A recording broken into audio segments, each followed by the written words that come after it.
Good afternoon. Welcome to First Local Afternoons with Heidi and Colette. There is not enough coffee in the building to keep us going today. I need it injected right into my bloodstream. This is my third coffee today. I should be like this right now, and I'm not. I'm very close to napping on you. Stay tuned. I've had 2 extra large since I've been here. I need like toothpicks today, right here. Keep them open. Well, you should get better sleep at night. I know. Thank you very much. More on that later. I can sleep really well on Fridays and Saturdays. It's the whole Sunday through Thursday thing that has me confused. Yeah. And then you're like, oh my God, now I'm down to 5 hours sleep. Oh, I know. Now I'm only getting 4.5 hours sleep. Well, maybe, yeah. Go. And I set the alarm on my phone and it tells me, okay, you have this many hours of sleep, and it's like, oh, is that a challenge? Yeah, I know. Damn you, I'm going to sleep longer. Well, I actually have one of those alarms that, I've set it for 5:15, 5:30, 5:45. I'm that person. I am that person. We have a lot of news for you this afternoon. A lot of COVID updates. We are going to start with the provincial updates and the numbers and on local numbers. Over to Heidi. Okay. Yes. So locally, Algoma Public Health did report 1 case. So 1 case overnight from the Sault Ste. Marie area. And through contact tracing, once again, if you are considered and determined to have been a close contact, they will notify you directly.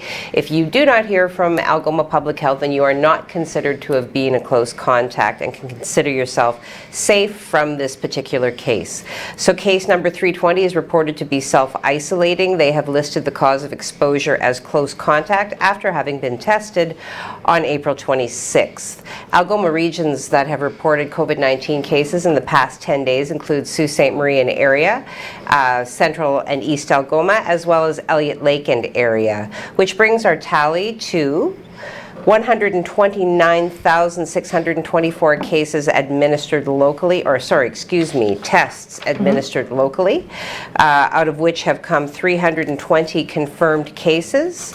We list 39 cases as active, with 4 of those being non-Algoma residents, and currently we have 2 people in hospital.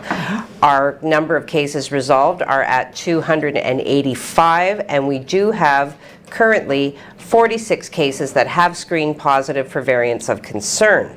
Now, provincially, Ontario is reporting 3,265 new COVID-19 cases and 29 additional deaths as of today. So this brings our test positivity rate, the provincial test positivity rate, of 10.2%. So this is coming down. We had set a record provincially when the test positivity rate came in at 10.9. So we have dropped now down to 10.2. There were 34,000 tests completed in the last 24-hour period, which is comparable to about a day ago, they're saying. Yep. So, but they're also noting that testing numbers typically are down earlier in the week. So locally there are, in Toronto, 1,044 new cases, 673 in Peel, 452 in the York region, and 171 cases in Durham, with 150 being located in Ottawa. Well, at least Peel's down a lot, actually. 500 does it say? Peel has 673. Well, they were at 1,200 the other day, so. Yeah, so it's come down somewhat. Good. Okay, well, we've had a couple emails today, one from Police Services and one from APH with the same message, and that message is clear. No barbecue on Friday, everybody. So there is something set. We'll go through the story, but don't do the barbecue. The Sault Ste. Marie Police Service is actively investigating planned public gatherings during the current provincial lockdown. Indoor and outdoor gatherings are restricted. Chief Hugh Stevenson released this statement. In recent days, they have been clear with the community. Anyone found to be violating the Emergency Management and Civil Protections Act, EMCPA, for those acronym lovers, will be fined accordingly. Chief Hugh Stevenson says a large public gathering goes directly against the mandate of EMCPA, which I believe people should kind of know that. Yes. However, under the EMCPA, anyone found attending an organized gathering, such as a barbecue on Friday evening, could face a fine of up to $1,000. And anyone found organizing this gathering, you better have 10 G's in your bank account, because that's what your fine is. On April the 18th, police were notified of an organized gathering taking place on St. Mary's River Drive. Upon attending, officers identified and spoke with 8 people who were taking part in the gathering. As a result, the 3 people have been issued provincial offenses notices under the EMCPA.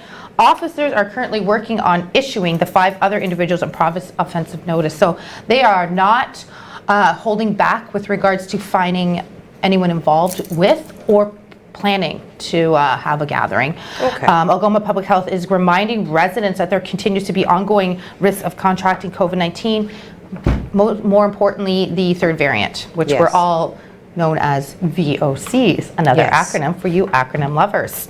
So the safest way is, stay home and follow the guidelines that are currently in place. That's right. Yep. So the information has been provided, so govern yourselves accordingly. Absolutely. Okay, so some more information for you, with regards to some of the financial stresses that some people have encountered throughout the pandemic. The City of Sault Ste. Marie is, first of all, reminding taxpayers that the next installment of city tax payments scheduled for May 5th. However, due to current COVID-19 situation, taxpayers are being given more time to pay their property tax bill if they so choose. So they're letting everybody know that interest and penalties on property taxes have been waived until June 30th, 2021. Pre-authorized payments are not impacted. Taxpayers that wish to cancel a pre-authorized payment should complete the pre-authorized property tax payment cancellation form before April 28th, and tomorrow is April 28th at noon, and then email that to the tax department at citytax, all one word, at cityssm.on.ca. If you do choose to do this, to re-enroll, you will have to complete another form. Also letting people know, if you are going to be making a payment, the Civic Center is currently open. You will be subject to, the enhanced screening process. You will be expected to practice physical distancing. You should expect some delays upon entry. They do have several options available in terms of non-contact payment. You are encouraged to use those, and we do have those details in the full article, the full release that is available on our website, and they're encouraging everybody to make use of those methods, those means. Who doesn't like paying their taxes? I mean, oh yeah, way to go. Yes. Just don't go to a barbecue and don't pay your taxes. Give us something to work with. Okay, military is sending in medical teams to pandemic stress Ontario hospitals. We did discuss this a little bit this morning, but just want to go into detail about it. So starting tomorrow, the Air Force will also begin flying in extra medical staff ordered by Ontario, offered to Ontario by other provinces to help ease the wave, the crisis that's going on in the hospitals. The Public Safety Department said in a statement, a relief flight with medical personnel from Newfoundland will arrive today. I believe the number is 8 individuals are coming today. Excellent. It doesn't say exactly where Good. they are being deployed. The troops are being deployed are expected to number 36 or more and will include nurses and technicians, which is awesome. I mean, these trained individuals who represent our country as well are coming in to help. You will remember that last year they did bring in some help from the Army to help with these old long-term care homes. Yes. That has not been stipulated yet, but like I said yesterday, a lot of the people that are being hospitalized are either essential workers or family members of essential workers. Yes. So I feel like this is where the major the need for these people that are coming in from the armed forces. Ontario made the formal request for help just days after it turned down an offer by the federal government to send in extra personnel. The reason behind that is because I believe what Ford was trying to say is we need more vaccines. We don't need this. He's trying to press the federal government to shut down the airports and to have more vaccines to the province. That's right. So military medical teams were sent a year ago, like I said, to help backstop the long-term care homes. The military has also been heavily involved in the planning and coordination of vaccine distribution. So, way to go. Okay. All right. You were waiting for that camera switch. I love was, it. Oh, God. I'm getting better at this. You are good at this. Never mind getting better. You're there, lady. Okay. So what is interesting is how, what is a health issue is rapidly becoming, a political issue, and we have seen firsthand how political debate can become contentious. There is actually a U.S. tech company called Basecamp that has now banned societal and political discussions on their company platforms. Now, a little bit about this company, you know, in the wake of the pandemic, there are a number of companies that have opted to have workers work remotely. Basecamp has always been a remote work, like a remotely working company. So for them to now just come out and say, okay, these sorts of discussions are now banned is a significant step. And what the founder is saying is today's social and political waters are especially choppy. These are difficult enough waters to navigate in life, but significantly more so at work. It's become too much. It's a major distraction. It saps our energy and redirects our dialogue towards dark places. So I think that's particularly well said, and I think that it serves, to my way of thinking anyway, it serves as a reminder that certainly as individuals we all have an entitlement to an opinion. However, it is appropriate to voice that opinion in an appropriate circumstance, perhaps at your home, your kitchen table, but definitely not at work, particularly if it's distracting and disruptive to the other individuals that you work with. So, Not that we do any of that here. We don't distract. no distractions. What? Speaking of a distraction. Look, there's a squirrel. What? Just kidding. What? Where? What? Is the CIA? Over to you, Craig. Air conditioner just came on. Hey, well, here's a distraction for you. We're starting to lose the cloud and starting to see some sun show up for the Sault. It's warming our temperatures as well. Currently sitting at 8 degrees. We are definitely heading towards 12 degrees, at least by late this evening, before we start seeing our temperatures dip a little bit. Take a look outside and we'll show you what I mean. So, I mean, we're seeing a mix of sun and cloud right now, but it's nice to see that sun. Definitely no rain in the forecast, so we've definitely pulled that out for the afternoon. It's going to be a nice afternoon.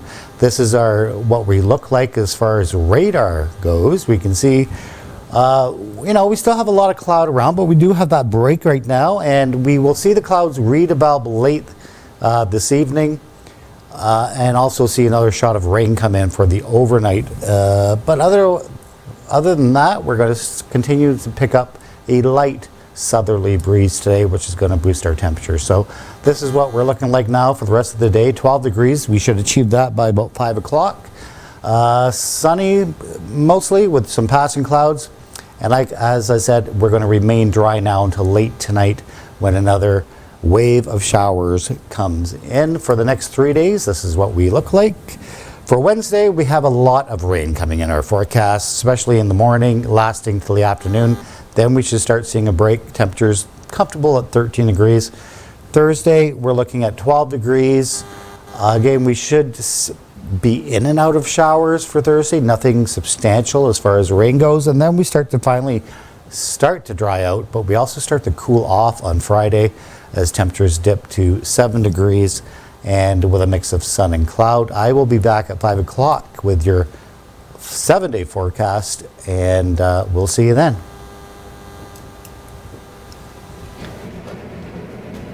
Oh, there we go. Well, Mr. Sweater Weather, using words like might be, should, could be. Covering is but, I believe. Sounds like somebody's got a commitment problem. Do you have commitment issues, Craigers? I think we're going to continue on with some news because we always forget what's going on in the afternoon. Algoma University Shingwauk Residential Schools Center recently received a grant from the Canada History Fund to create learning modules to teach children about our history, and it's about time. This project will address the need for culturally informed educational resources connected to residential schools and draws on the unique archival holdings of the Shingwauk Residential School Center and the knowledge held by the survivor and intergenerational survivors of the Children of Shingwauk Alumni Association. By focusing on Indigenous lived experiences and by drawing from archival sources, this project will help to sensitize learners about the generational impacts of racism on Indigenous peoples. Canadians will engage in this project through new learning materials created specifically for elementary and high school students. That story is posted to our website. Go there, read it. It's very important, and I'm really excited that they're doing that. Excellent. For sure. Yeah. So there's been some movement. We've talked a little bit about how postal codes and the COVID numbers associated with postal codes can designate a region as a hot spot. Well, some information now has come forward that Ontario is lowering the age thresholds for COVID-19 vaccinations in the hot spots, and that also childcare workers are now eligible to receive the vaccination. So the age threshold for booking a COVID-19 vaccine in an Ontario hotspot using the provincial booking system has been lowered. It is down to, let me see, news release Tuesday morning, the provincial government said that as of 8 a.m. today, so that's today, individuals ages 45 and up in one of Ontario's 114 high-risk neighborhoods will be eligible to book their vaccine at a mass immunization clinic. So the age threshold for at-risk neighborhoods, just so you know, was previously set at 50.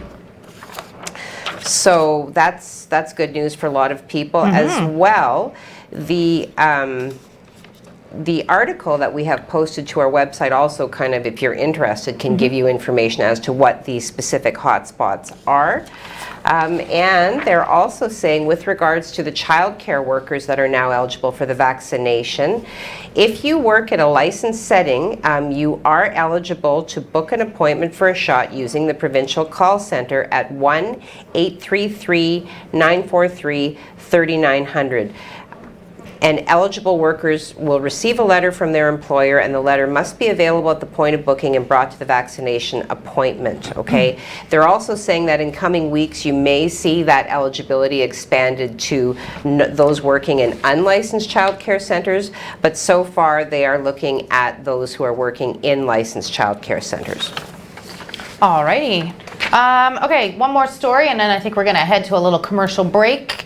We are just going to talk a little bit about Apple. Now, Apple users can say no to being tracked with this new software update that they released yesterday. Apple is rolling out a software upgrade that will drastically change the way location and information tracking apps such as your Facebook work on their devices. Apple Inc. rolled out a software update for its mobile devices, like I said yesterday. It's operating off software iOS 14.5. Ooh. 14.5. Ooh, Nelly, we're getting up there. To the more than 1 billion people have iPhones, and it would be less one person shortly, because I am done with my app. Sorry, I am. It's just gotta go. You know the problems I have with my phone. I'm reading this going, oh my God, that's the least of your worries. Services such as Facebook and others currently have the ability to track users on mobile devices. You're not safe anywhere. No, it's true. Once the new Apple iOS is installed, users will have the ability to deny ability to track.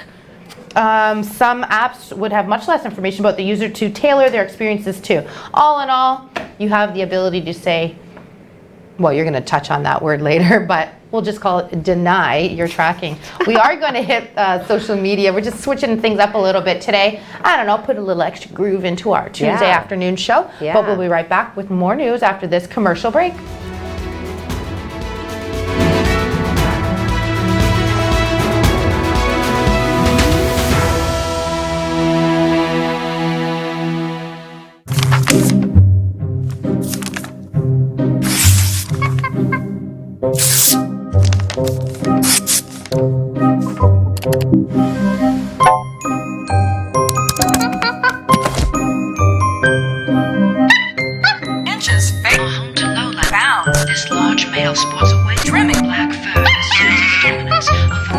You don't need a media monkey to make healthy choices. Think for yourself. A message from Concerned Children's Advertisers.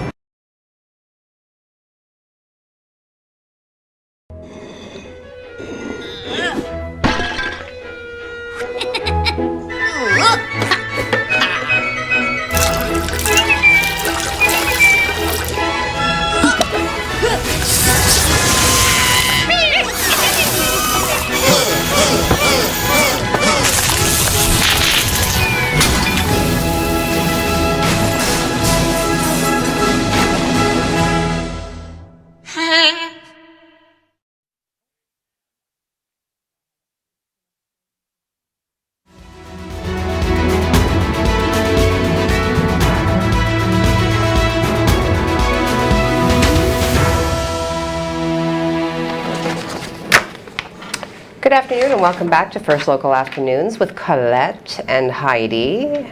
Today is Tuesday, April the 27th, and we're switching up the format. We so are. if you popped in right now for social media, you're going to have to wait for it. Hang on to your knickers. I say that. I'm trying to say that every day. Hang on to your knickers. Hang on to your knickers. I want to know what happens to your knickers, girl. That you got to be telling everybody to hang on to them. You know, I'm just saying, like, Stay tuned. Man, I don't know. I was speaking from experience there. Oh, whoop, there go my knickers. more nickels. Guess I should have held on to them. Yeah. So.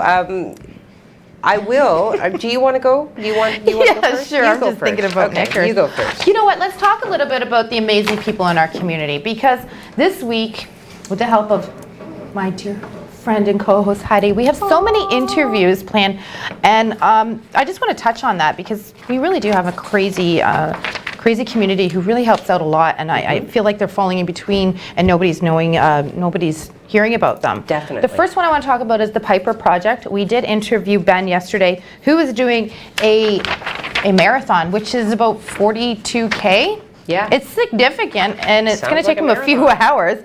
But what this run is about is in October 2010, Spencer and Erica Hogan welcomed their second child.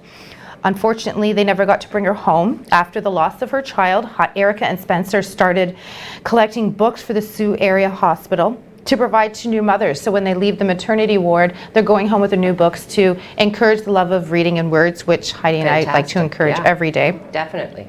So Ben Dale is a brother-in-law, and he is doing this to raise more awareness and more funds. He's going to start at the airport. I think he's going to stay around 6 o'clock in the morning. Okay. And then from there, he's going to go to the hospital, do a lap around the hospital out of awareness to where the funds are going, and then he's going to end at his brother and sister-in-law's house. I have goosebumps. Like I really, Amazing. all funds collected will go directly to the Piper Project.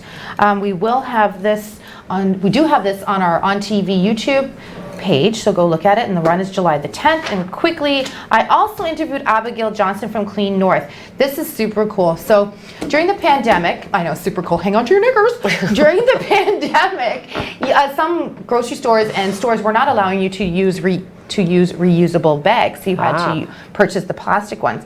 So we were inundated with all these extra No Frills, Giant Tiger, Walmart bags. You catch my drift. Okay. So what do you do with them? They're crocheting mats for the homeless out of these, and you have to see this interview of what they're doing. And it's it is posted. It'll be posted tomorrow, as in my ear.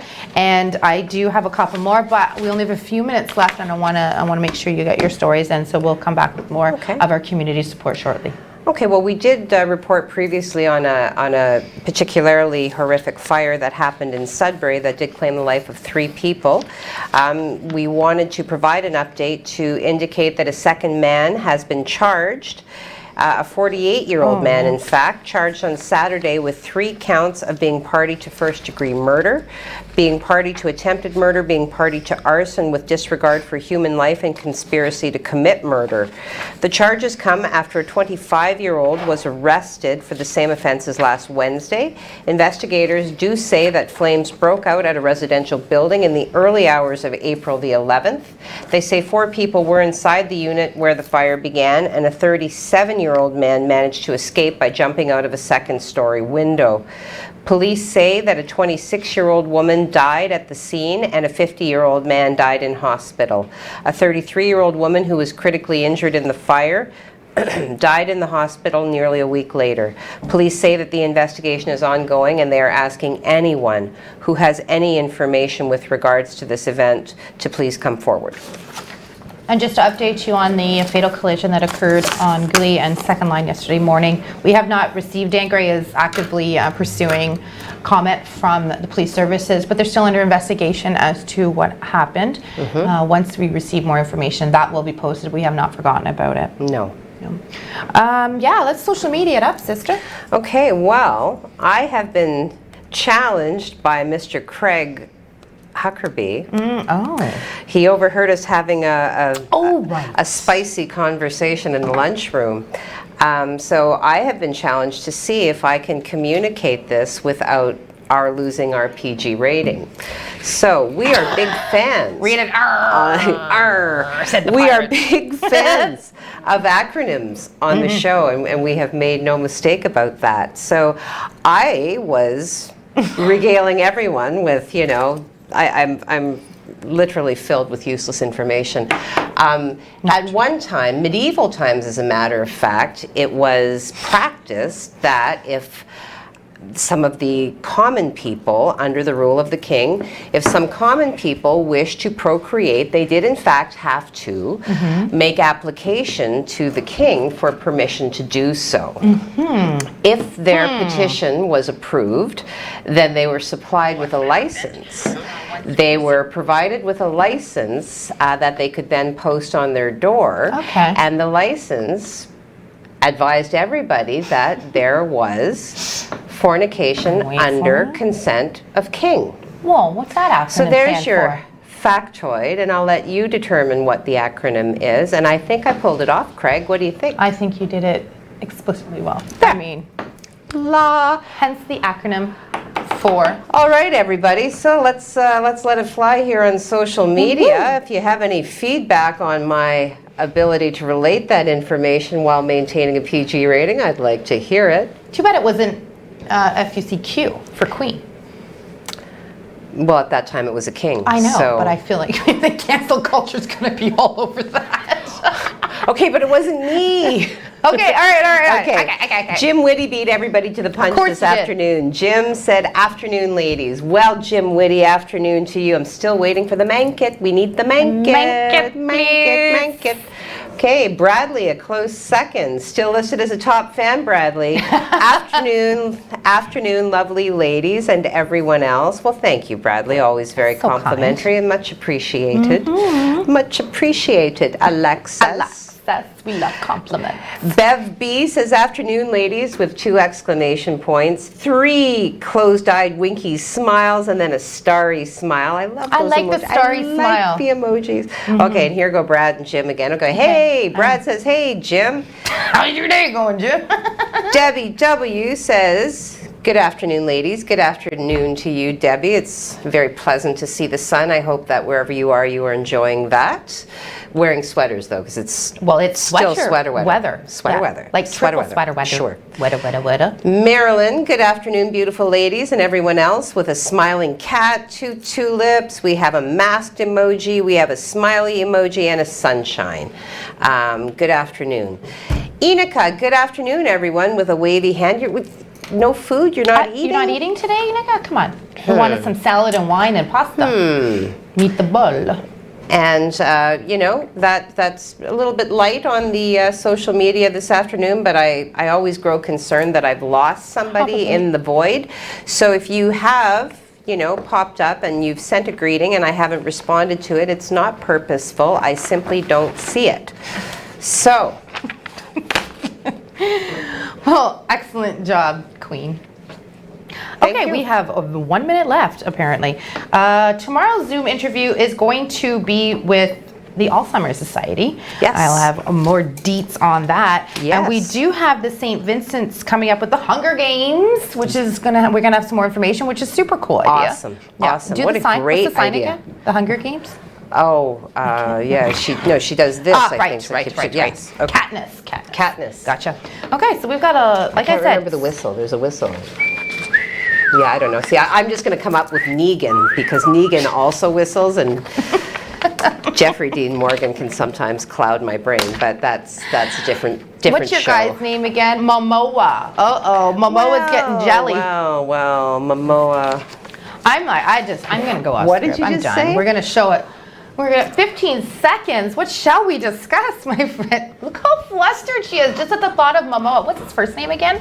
Water Boy, Aquaman. Jason. Whatever. I like Iron Man and I love Wolverine. See you tomorrow morning, everybody. blew Enjoy my your composure. Tuesday.